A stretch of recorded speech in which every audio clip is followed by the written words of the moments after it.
Qadr kechasi hammani duosi mustajab. Magaram Alloh saqlasin. Ba'zi insonlar borki, ularning duosi hatto qadr kechasi ham o'tmaydi. Bilasizmi, birinchisi kim bu? Aql validayn. Ota-onasiga oq bo'lgan odamdik. Ota-onasini norozi qilib qo'ygan odamning duosi hatto qadr kechasida ham o'tmas ekan. Aytishingiz mumkin, alhamdulillah, men bunaqa toifadan emasman. Ota-onam mendan rozi. Aziz yoshlar, bir narsani biling. Hech qachon ota, hech qachon ona bolasiga men sendan noroziman deb aytmaydi. Lekin siz o'zingizni hayotingizni bir qarab qo'ying, necha marta jerkiganingizni bir eslab qo'ying. Ko'pchilik otaga jur'ati yetmaydi. Chunki otani shijoati bor, otalik salobati bor, lekin ba'zan onani qattiq gapirib qo'yganini bilmay qoladi. Eng yomon gapimiz bor. Siz nimani bilasiz degan. Bolangizni umid bilan katta qilib, boqib, tarbiya qilib, hamma yo'lda qilib qo'yganingizdan keyin ota katta bo'lib, qarib o'tirganda bir narsa nasihat qilsa, dada deydi, u sizni davringiz emas u deydi. Shuning uchun men aytmoqchi bo'lganim, bugun yoshlar ota-onangizni qadriga yeting. Internetda ko'rsatuvga ko'zim tushib qoldi. Qarasam, o'rtani olib borayotgan odam ona haqida gaplashamiz dedi. Studiyaga bir nogiron yigitni aravada yetalab olib kirdi. Mana shu yigit bizga gapirib beradi dedi. Ko'rsatuv ketyapti arab tilida. Hali yigitga qarab aytdiki, iltimos siz bizga ona haqida gapirib bering dedi. Men so'zma-so'z tarjima qilib beraman. Yigit aytdiki, kechirasizlar, mendan ona haqida so'rayapsizlar.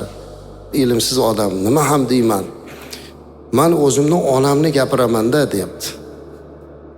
Men tug'ilganimda quloq tug'ilganman, bir parcha go'shtdek tug'ilganman. Lekin onam meni tashlab yubormadilar. Onam menga qaradilar, boqdilar. Mendan ko'pchilik so'raydi deydi. Sizni hayotingizda armoningiz bormi? Meni armonim yo'q, Allohga shukr. Shukrini qarang. Qo'lsiz odam, yurmaydigan odam gapiryapti. Meni armonim yo'q, Allohga shukr, Alloh menga hayot berdi, o'zini tanitdi, mo'min qildi, musulmon qildi va menga juda go'zal, latofatli, mehribon bir ona berdi. Onam meni tashlab yubormadilar. Onam shu paytgacha menga qarab kelyaptilar. Lekin meni bitta ushalmas orzuyim bor. U orzuyim ushalmasligini bilsam ham Allohdan har kuni so'rayman. Nima orzu? Alloh, menga hech bo'lmasa bir dona qo'l bersang-u, shu qo'lim bilan bir marta onamning yuzini silasam.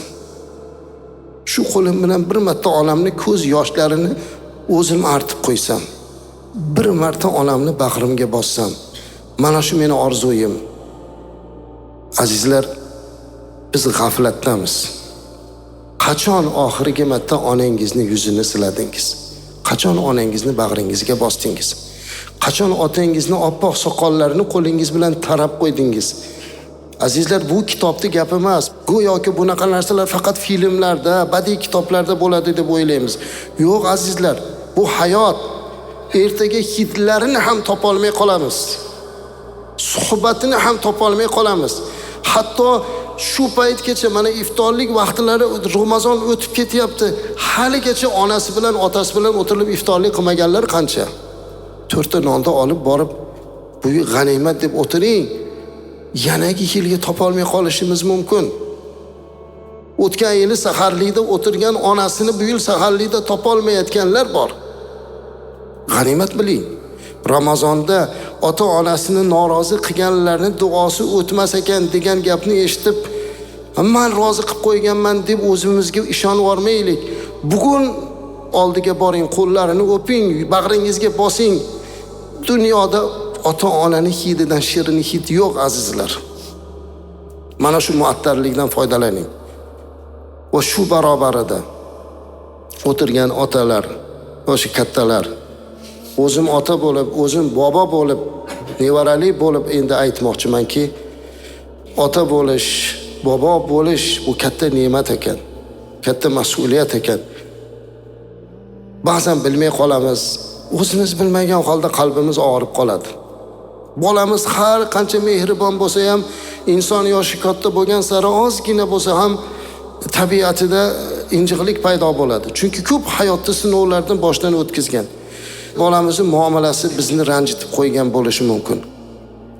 Siz bag'ri keng, bag'ri daryo, mehribon otalarsiz-ku. Ona kechirib yuboradi. Ona bugun yig'laydi, ertaga kechiradi. Nima uchun ona yig'laydi? Ona yig'lab chiqarib yuboradi-da. Lekin ota qahrli bo'ladi. Ota yig'lamaydi. Ota qalbiga solib qo'yaveradi har bir gapini. Shuning uchun bugun Ramazon oylarida aziz otajonlar, qo'lingizni duoga ochib, Robbim, men farzandlarimdan roziman degan gapni aytib qo'ying iltimos. Alloh, men zurriyotimdan roziman. Ular menga bir qo'pol muomala qilib qalbimga ozor bergan bo'lsa, erkalik qilib qo'yishdi-da. Allohim, bugun qadr kechalarida meni farzandlarimning duosini qabul qilmaydiganlar qatoriga qo'shmagin deb bir duo qilib qo'yishligingiz siz aziz ota-onalarni juda katta iltifotingiz bo'ladi. Mana shu duoni qilishimiz kerak.